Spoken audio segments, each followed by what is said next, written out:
Hello everybody, yeah, it's Wyvern here with our second game of Shadow Online Gaming's Total War Warhammer 2 YouTubers tournament.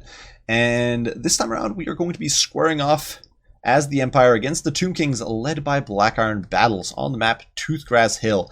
And BlackIron, a great YouTuber, very much worth checking out. I will be leaving a link to his channel down in the description below. And we actually played quite a bit of practice games and so in prep for this tourney. So it's kind of for some of our other matches, which was kind of amusing. And now we found ourselves squaring off against each other, of course, in the second game. And playing as the Empire, I decided to go with a build that I've found to be relatively safe and successful in quick match, and I figured if it works in quick match, it's probably going to work okay in tournaments. So for my lord, I am going to be running Boris Todbringer, and Boris, of course, a decent overall pick. One of the big advantages he has is, of course, healing. He has self-heal with the Midden Runefang. He also does have some great AoE debuffs. Crush the Weak, dropping leadership, melee defense, and melee attack. White Cloak of Ulrich, -9 melee attack, also a big debuff. And he's got Hold the Line, so he can boost his own leadership and melee defense, as well as that of units near him. Finally, we do have Foe Seeker. I figured it could be useful, plus I didn't really have much gold to spend on anything else anyway, so I figured why not. Alongside him, we do have a Light Wizard. I find the Light Wizard to be stellar in this matchup, because he gives you some great control with the Net of Mintok. Frost Protection helps your front line hold just a little bit longer against Tomb Kings, who can often bring, say, Ushabti or Tomb Guard especially. That can cause you trouble. And we do have Exorcism, so a spell that's very specifically against Undead. Does debuff their leadership, and since Undead units don't have the best leadership to begin with, these guys have, I think Skelly Spears have a base of 30. It can have a pretty devastating impact. We also do have a Power Stone to boost our Winds of Magic when needed, and that's hopefully going to help us. Now, besides that, our front line is a bit of a mixed bag. In the very front, zoning away enemy skirmisher fire, we do have the Sigmar Suns. These guys are unbreakable. These guys have bronze shields, very respectable melee stats. They will go tit for tat with basically almost anything the Tomb Kings can throw at them. And of course, the unbreakable trait will make them a solid anchor. On the peripheries, we do have a bunch of spearmen with shields. These guys, once again, can soak up missile play. You always want to be wary of that. The fact that Tomb Kings can bring a lot of archers or Nehekharn horsemen with, or Nehekharn horse archers is something you want to be very wary of. So we've got a bunch of spearmen's shields all over the peripheries here. You have to be wary. You can only bring, I believe it's 5 spearmen. So we've got a single unit of unveterans or unshielded spearmen in the back, and then 4 units of shielded spears. And they actually count as, I believe, the same unit. So it's something you got to be wary of in the rules. For our supporting gun line, we do have the Sterling's Revenge, backed by the Silver Bullets. Both units, of course, are stocked, and they do provide some good point defense AP damage. If my opponent had brought, say, War Sphinxes or Tomb Scorpions or a Necro Sphinx, these guys could really lay the smackdown on them. Behind that, we do have 2 units of Reichsguard, providing high mass zoning power, and they can also overrun, say, Carrion. If BlackIron tries to drop Carrion on my Hammer or Silver Bullets, these guys will grind them into the dust. Finally, we do have Outriders with grenade launchers, amazing tool for destroying Tomb King infantry lines. Very, very potent. Now, for BlackIron's composition here, he is rolling with Arkan the Black, and so we are seeing the Tomb Kings rolling with Arkan the second time this tourney, and it makes sense. Arkan's a very solid pick. Same loadout, in fact, as the one that Zardar brought, I believe. He's got My Will Be Done, the Curse, he's got Life Leeching, Spirit Leech, Fate of Buna, Liber Mortis, the Tomb Blade, of course, for that Skelly summon, and Staff Nagash for the Winds of Magic. So pretty funny. Same combo, in fact, with the Tomb Prince here as well. Though this time we are seeing the Tomb Prince rocking that Blade of Setep. -30 is armor is an amazing combo with Skeleton Archers as well as the Legion of Demonetization. So you can drop enemy armor by 60 with the Armor Sundering plus the Blade and wreck face. Besides that, we do have Tomb Strike for the Terror, great against Empire, who doesn't always have the best leadership. Curse of Joff, decent debuff and can trap enemies on the ground, and Guardian to keep Arkan alive. The front line composed of a mixed bag of Nehekharn warriors, skeleton spears, some Tomb Guard on the periphery, so definitely much higher quality than the stuff I've brought. I don't really have the tools to deal with it, but we'll make do. We'll definitely be trying to make do. Our Hammer of the Witches is teeing off already, and I decided to focus out BlackIron's archers here, because I figured, you know what, we don't have anything better to shoot, so might as well go for the unit that's not hiding in the trees or invisible, as some of these other units that BlackIron has brought are going to be much tougher to shut down. Skeleton Horsemen, not too worried. They're pretty slow for a light cav, so Reichsguard will destroy them handily. Carrion, definitely a threat, but not worth wasting the Hammer of Witches on. And Sepulchral Stalkers, great unit. a good anti-large defense and definitely sort of a trap waiting to happen here from BlackIron. While a big threat, I can't see him, so I can't shoot him. And so they're just kind of advancing here steadily. But in the meantime, the cannon has taken down about 10 models on the Blessed Legion, so definitely doing some okay damage. And Boris just kind of shrugs off the arrow fire, doesn't give a damn, and just kind of floats around, looking for an opportunity to strike and looking to scout out any potential hidden threats that might be there. In the meantime, we are going to start pushing forward with our infantry line. One key thing, I often see players make this mistake, and sometimes I make this mistake myself as well, is allowing your opponent's archers to get within range of your artillery, and I was not going to let BlackIron get away with that. So we're going to push out here and engage him in the front line. Unfortunately, the greatswords are going to start to suffer. Their armor dropped to 65. Even those piddly 1 AP shots are going to start doing damage to them. And while the greatswords will mulch these troops, they are going to struggle. Meantime, the cannonballs from the Hammer of Witches are going to be raking this line here, and they are just crashing through. And this is a big mistake on BlackIron's part, blobbing like this. He's making himself a very vulnerable target. Boris here just floating around, and despite the fact that he's taking damage here, he is playing a distracting role. He's preventing BlackIron from focusing my greatswords and allowing the greatswords to just butcher these Skelly Spears. In comes Boris, debuffing these guys, dropping their leadership -41, and putting them in a much worse position. In the meantime, Outriders flex over here. You can see the Spears buying time with their lives, shutting down these Tomb Guard as well as the Necron Warriors. And in the meantime, Outriders are going to start doing work. Up in the skies, Boris is being engaged by the Carrion here. Probably a bit of a misplay as the guns are immediately going to start unloading on him. These Carrion are not having a good day. Just a little bit of a slip of micro there. And it's a bit disastrous. And they are going to dive here on the Silver Bullets, doing some work for sure. Followed by Skelly Summon to zone out my Reichsguard. But against the Sterling's Revenge, they're not going to do much, and the Hammer Witches is still free to shoot. Meantime, Boris is sort of hovering around, looking for an opportunity to dive in. I was definitely a bit slow on the uptake here and should have engaged much sooner, but not doing that. The Reichsguard over here does turn to shut down these Skeleton Horsemen, and the Spears are being pulled to reinforce to prevent this breach from occurring. In the meantime, the Reichsguard here overrun the Carrion alongside the Light Wizard, and this is definitely a bit of a problem. Sure, the Carrion are killing some of my guys here, but they are not able to shut my shooting down for good, and they're not getting the kills they need. So we're going to be able to pull back relatively safely. Unfortunately, though, the Outriders with grenade launchers getting butchered by the archery fire.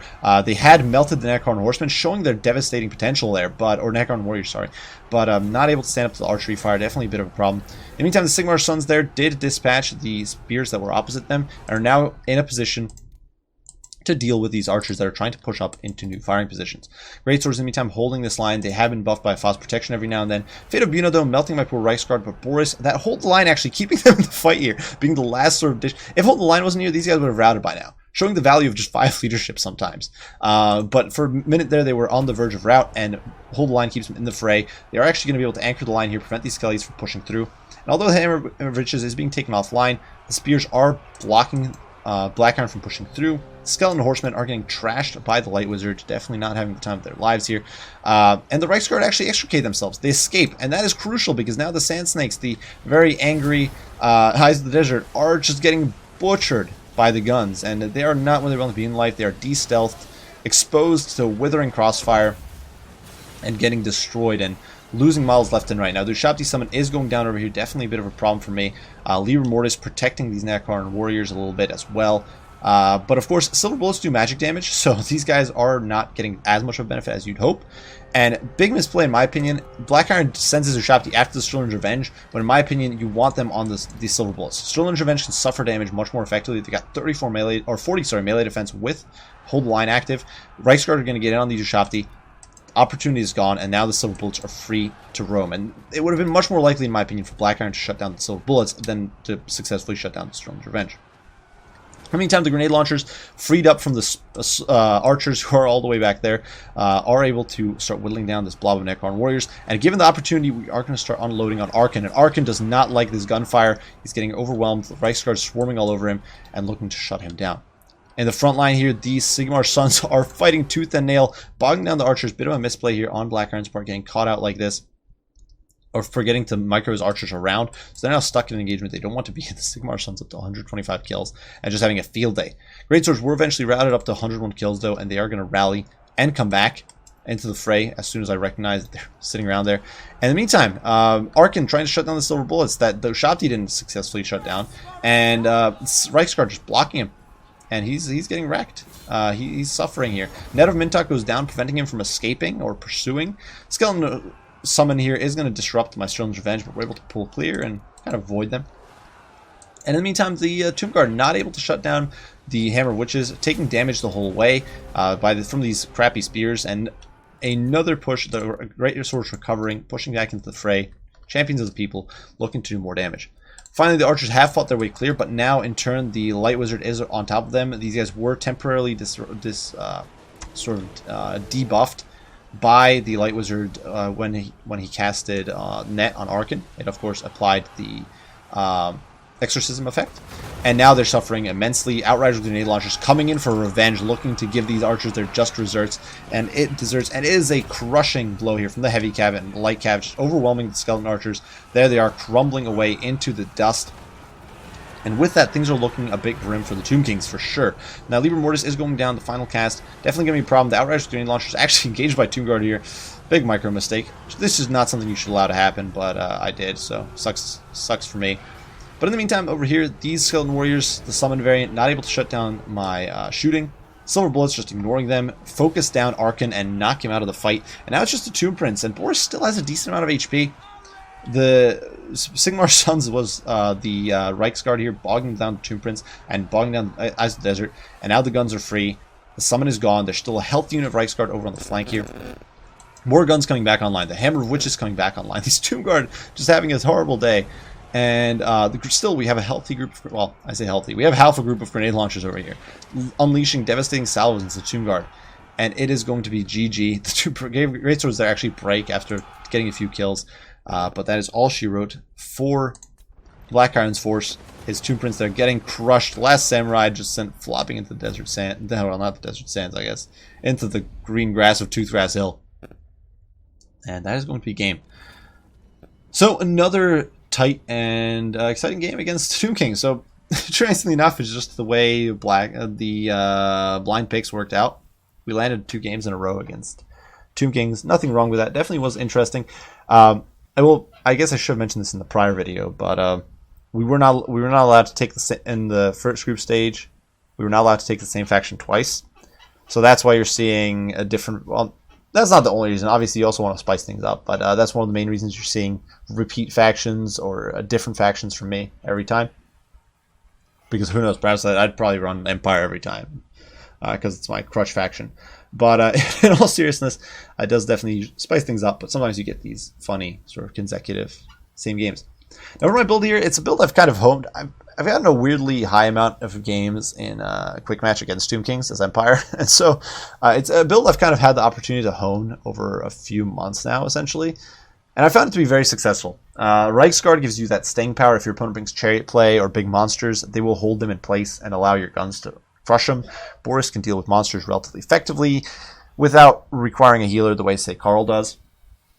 Light Wizard, great for those additional snares. Grenade launchers devastate the Tomb King blobs. And in this game, they obviously got wrecked a bit by the archers, but they also devastated those Tomb Guard a bit. They wrecked a unit of Necron horsemen, all that sort of stuff, definitely paying their dues.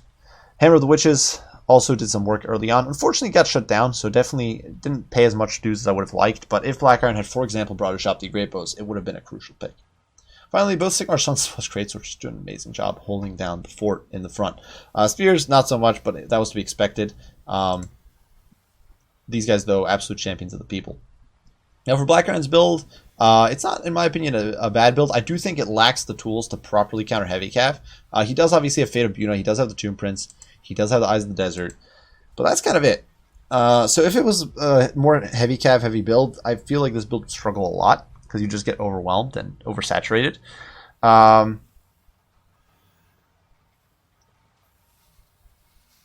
That's really my main critique here. I think you could go. I think you just need a little bit more staying power against heavy cavalry.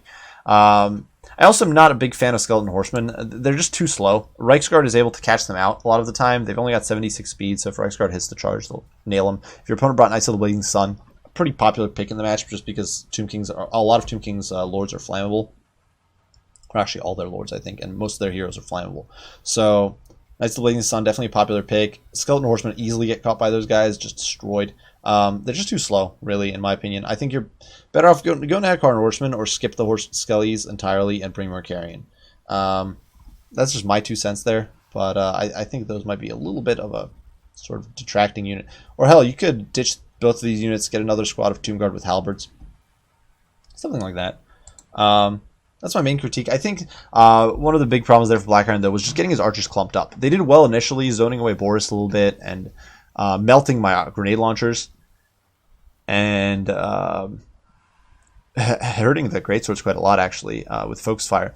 But after that, BlackIron pushed them forward. They got caught out by the Sigmar Suns. They just kind of got snared on him because it was attack moving, and he was more focused on the micro with the Cav and the Sepulchral Stalkers. And then the result was those archers got bludgeoned to a bloody pulp, and Sigmar Suns had a field day. So I think that was something that hurt him a lot in that game. Not sure it would have made the whole difference. Obviously, I still had 2 very healthy units of shooting on the field. I still had the Reichsguard almost at full health, Boris at decent health, stuff like that. But it could have made a difference, in my opinion. Regardless, well played to BlackIron. I hope you guys enjoyed the video and the game as much as I did, and I will be leaving a link to both BlackIron as well as Shadow Online Gaming's channels down below. They will both be casting the game as well, so you can get their take, their point of view, their sort of input on it as well. Be sure to check them out. As I mentioned, prior, they both make some great content, and not all of it is Total War content. So, oftentimes, if you're more interested in other stuff as well, they're definitely worth checking out for just some fun time. And so I'll be leaving the links down in the description below. Hope you guys enjoyed, and I will see you all in the next one. Wyvern out.